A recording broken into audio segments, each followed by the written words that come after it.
విజయవాడ ప్రభుత్వాసుపత్రి నుంచి కిడ్నాప్ కు గురై తిరిగి తల్లి ఒడికి చేరిన పసికందు ప్రస్తుతం చికిత్స పొందుతున్నాడు. ప్రస్తుతం ఆరోగ్య పరిస్థితి నిలకడగా ఉన్నట్లు చెబుతున్నారు వైద్యులు. మరోవైపు ఘటన జరిగిన కుటుంబ సభ్యుల కళ్ల ముందు ఇంకా మెదలాడుతూనే ఉంది. తాజా పరిస్థితిపై బెజవాడ ఆసుపత్రి నుంచి మా ప్రతినిధి స్పెషల్ రిపోర్ట్. నవమాసాలు మోసి ఎంతో కష్టపడి కన్న తల్లి తన బాబుని 5 రోజులకే మిస్ అయింది. అయితే ప్రభుత్వ ఆసుపత్రిలో జరిగిన ఈ ఘటన కథ సుఖాంతమైంది. బాబుని మళ్ళీ ట్రీట్మెంట్ కోసం చికిత్స అందిస్తున్నారు. అయితే బాలుడి తల్లి కళ్యాణి ఉన్నారు. బాబు దొరికిన సంతోషంలో నిన్న మాట్లాడలేకపోయినప్పటికీ ఈరోజు చాలా హ్యాపీగా కనిపిస్తున్నారు. ఈరోజు మరి మాట్లాడే ప్రయత్నం చేద్దాం కళ్యాణితో. కళ్యాణి గారు చెప్పండి, ఎలా అనిపిస్తుంది? మీ ఫీలింగ్ ఏంటి? మీ బాబు ఒక 36 గంటలు మీకు కనిపించలా, మీరు ఎలా ఫీల్ అయ్యారు? మా బాబు మాకు దొరికిన చాలా సంతోషంగా ఉంది, చాలా హ్యాపీగా ఉంది. కనిపించనని చెప్పి చాలా బాధపడ్డామండి. పోలీసు వారిపైన నమ్మకం ఉందా? వాళ్ళే మాకు ధైర్యం చెప్పారండి. మీకు ఎలాగైనా మీ బాబుని మీకు అప్పు చెప్తామని చెప్పారు.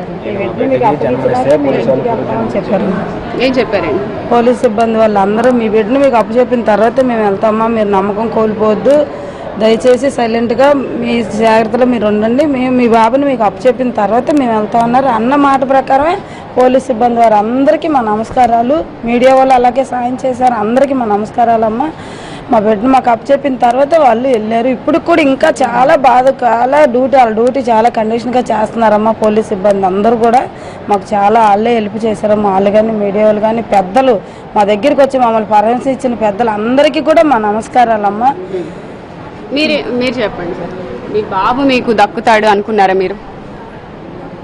మా బాబు దక్కుతాడని ఖచ్చితంగా మాకు నమ్మకం ఇచ్చారండి సార్, పోలీస్ సిబ్బంది సార్. మీరు ఫోన్ చేయండి, మీరు హ్యాపీగా ఉండండి, మేము వెతుకుతున్నాము.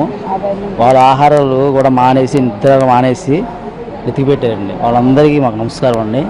తోటి తల్లులు కూడా గుర్తుపట్టారు ఆ మహిళని. గుర్తుపట్టి వాళ్ళు కూడా భయపడకుండా పోలీసు వారు ఏ నైట్ పూట వచ్చి పిలిచినా, అమ్మ మీరు ఏం చూశారు, ఎవరిని చూశారు, ఎట్లా చూశారు అని అంటే, మేము ఆమె ఒంటి మీద దుస్తులు చూసాం, ఆమెను ఇట్లా గుర్తుపెట్టామని చుట్టుపక్కల ఉన్న తల్లులందరూ కూడా సాక్ష్యం చెప్పారు. వాళ్ళు భయపడకుండా మేము ఎందుకు వచ్చి చెప్పాలి, మాకు తెలియదు అనకుండా వాళ్ళు తప్పించుకోకుండా వాళ్ళు కూడా చాలా సాయం చేశారు. వారిపైన ఎలాంటి చర్యలు తీసుకుంటున్నారు అనేది ఏమన్నా మీకు? అదంతా మాకు తెలియదమ్మా. మా లోపల పెట్టారు, విచారణ జరుగుతుంది, మీరు జాగ్రత్తగా ఉండండి అని చెప్తున్నారు. ఇక తర్వాత సిబ్బంది ఇప్పుడు ఎలా ఉంది మీకు? అంతకు ముందుకి ఇప్పటికి తేడా మీకు తెలుస్తుంది అంటే ఇక్కడ ఉన్న సిబ్బంది టైట్ చేయడం కానివ్వండి, ఎవరిని లోపలికి రానివ్వకపోవడం కానివ్వండి, ఇదంతా ఎలా ఉంది? అంతకు ముందుకి ఇప్పుడు ఏమన్నా మార్పు వచ్చిందా? మార్పు వచ్చిందండి, ఖచ్చితంగా మార్పు వచ్చింది. ఎందుకంటే ఈ బాధ ఏ తల్లికి కూడా రాకూడదని ప్రభుత్వం వాళ్ళు మళ్ళీ అన్ని గట్టి చర్యలు తీసుకొని అన్ని సీసీ కెమెరాలు కానీ, సెక్యూరిటీని పెంచడం కానీ, ఎవరికి ఇప్పుడు ఏదో ఒక వ్యాపారది ఒకటి ట్యాగులు తీసుకొచ్చారు, అది తొందరగా ఇక్కడ కూడా అమలు అవ్వాలని కోరుకుంటున్నాము. మాకు మా బిడ్డ దొరుకుతాడని గట్టి నమ్మకంతో అలాగే ఉన్నాము. మాకు అలాగే పోలీసు వాళ్ళు ఎలాగ మా బిడ్డను అప్పగించారు. ఇప్పుడు ట్రీట్మెంట్ జరుగుతుంది. మీడియా వాళ్ళందరికీ కూడా మేము ప్రత్యేకంగా కృతజ్ఞతలు కొన్నాం. పోయిన శనివారం మా చెల్లి మగబిడ్డకి జన్మనిస్తే మళ్ళీ నిన్న శనివారం పోలీసు వాళ్ళు ఆ బిడ్డకి పునర్జన్మనిచ్చి మాకు అందించారు. మాకు ఎంతో సంతోషంగా ఉంది ఈ సందర్భంగా. కళ్యాణి గారు చెప్పండి, మీకు అంటే ఇప్పుడు బాబు ట్రీట్మెంట్ ఎలా ఉంది, బాబు పరిస్థితి ఎలా ఉంది, ఏం చెప్తున్నారు?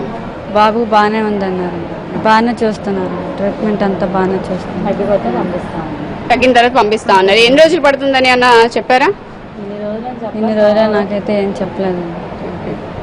మొత్తం మీద బాబు పరిస్థితి అయితే పర్వాలేదు, బాగానే ఉంది, తగ్గిపోతుందని అయితే డాక్టర్లు చెప్తున్న పరిస్థితి అయితే ఇక్కడ కనిపిస్తుంది. అదేవిధంగా ఈ బంధువులందరూ కూడా ఒకటే చెప్తున్నారు, మాకు పోలీసులు చాలా చక్కగా అప్పగించారు, వారి డ్యూటీ వాళ్ళు చాలా ఎంత కష్టపడి చేసినా మా బాబుని మాకు అప్పగించడం మాకు చాలా సంతోషంగా ఉందని అయితే చెప్తున్నారు. ఇదే పరిస్థితి, ఇలాంటి పరిస్థితి ఇంకెవరికి రాకుండా ఇక్కడ సిబ్బంది అంతా టైట్ చేసి ఇంకొక తల్లి ఇలా మా చెల్లి కళ్యాణి లాగా బాధపడకూడదు అని చెప్పి అయితే వాళ్ళ బ్రదర్ చెప్తున్న పరిస్థితి అయితే ఇక్కడ కనిపిస్తుంది. ఇది ఇక్కడున్న పరిస్థితి.